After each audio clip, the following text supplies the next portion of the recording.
Said Jesus is there in the lowest places of our lives. He said, are you broken? Jesus was broken like bread for you. Are you despised? Jesus was despised and rejected of men. You cry out that you can't take it anymore?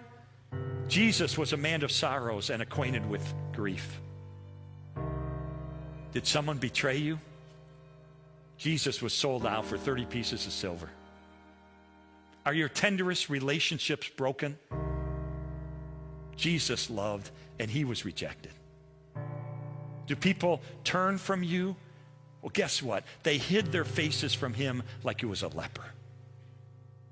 Does he descend into your deepest hells? Yes, he does. We just get caught up in the wheel of progress, and everybody thinks they just got to get on that wheel.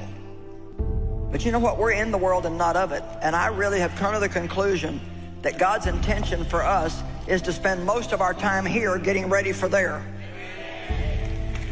We should be spending more of our time here getting ready for there, because there is going to come before you know it. And then we're going to stand in the presence of God and give an account of our lives. If you're not right with God, now is the time. Make wise choices about how to use your time. We only get one life.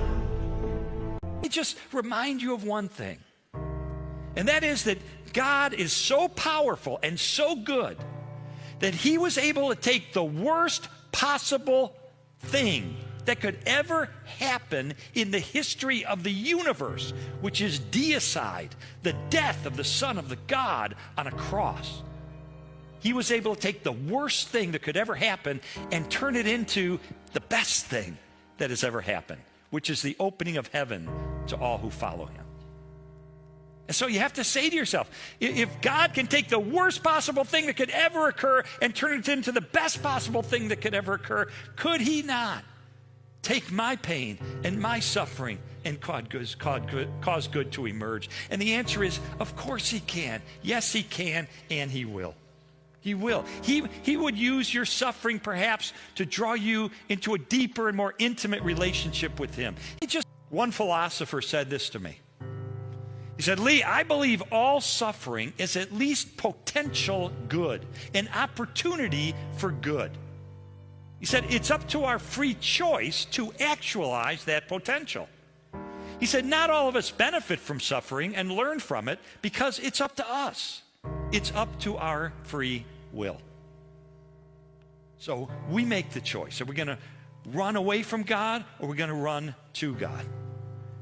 So let me finish that quote that I started this message with, because I only quoted part of this verse, John 16:33. I want to put it into context now. The entire verse says this: I have told you these things so that in me you may have peace. You will have suffering in this world, but be courageous. I have conquered the world.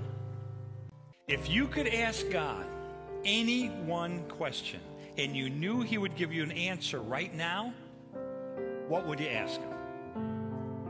What would you ask? Well, it may not be surprising, but by far, the number one questions that Americans ask is, why does God allow pain and suffering in the world? Does that surprise you? Didn't surprise me. You know, if you've never asked the question, why is there suffering?